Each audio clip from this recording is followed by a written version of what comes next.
Salam sahabat inspirasi, mari kita akan membaca ayat firman Tuhan dari Kejadian pasal 45 ayat 4 dan 5. Lalu kata Yusuf kepada saudara-saudaranya itu, "Marilah dekat-dekat."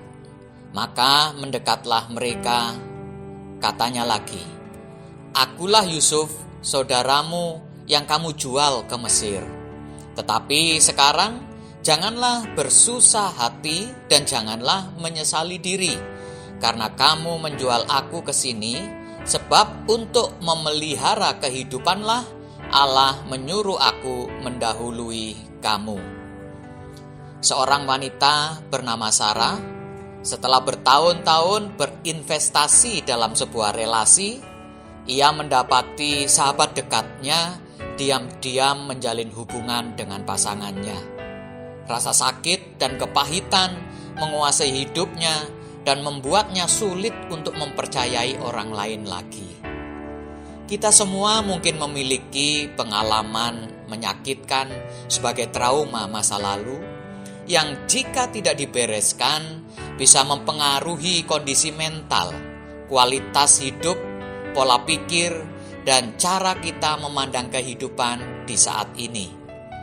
Penelitian menunjukkan bagaimana pengalaman menyakitkan di masa lalu sering berkaitan dengan kecemasan, depresi, impulsif, rendah diri, serta pilihan-pilihan hidup yang buruk. Tak jarang orang yang belum sembuh dari luka hatinya cenderung menjadi orang yang melukai sesamanya, mengisolasi diri, tidak memiliki kepercayaan diri, dan sulit berkembang dalam hidup. Yusuf adalah seorang yang cukup kenyang dengan masa lalu yang pahit. Sejak kecil ia dibenci oleh saudara-saudaranya, dijual menjadi budak, difitnah, dipenjara, dan dilupakan. Pengalaman pahit bertubi-tubi melandanya. Namun sepanjang hidup hingga ia tampil menjadi penguasa di Mesir, Yusuf tidak pernah menunjukkan sikap dan perilaku hidup yang negatif. Ia tidak dibelenggu oleh pengalaman yang menyakitkan.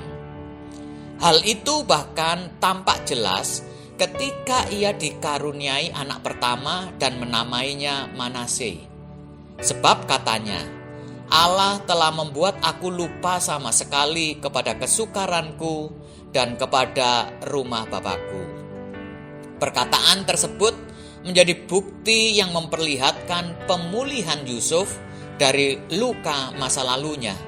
Kesembuhan itu juga tampak dari cara Yusuf memperlakukan saudara-saudaranya yang telah melukainya.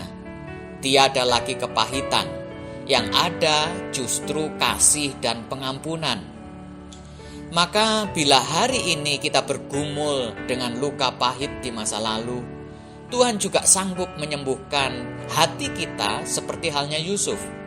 Jangan sampai kepahitan membawa dampak buruk bagi kehidupan kita di masa kini. Terjebak di masa lalu hanya akan menghambat potensi, kemajuan diri, pertumbuhan rohani, dan berkat kita di masa sekarang. Masa lalu sudah selesai dan kita tidak bisa mengubahnya. Kita harus menerimanya sebagai proses pembentukan Tuhan dan melihat bagaimana pengalaman itu telah membentuk kita menjadi lebih baik. Amsal 20 ayat 30 dalam versi bahasa Indonesia masa kini berkata, "Ada kalanya pengalaman pahit menghapuskan kejahatan dan membersihkan hati manusia." Mari kita berdoa.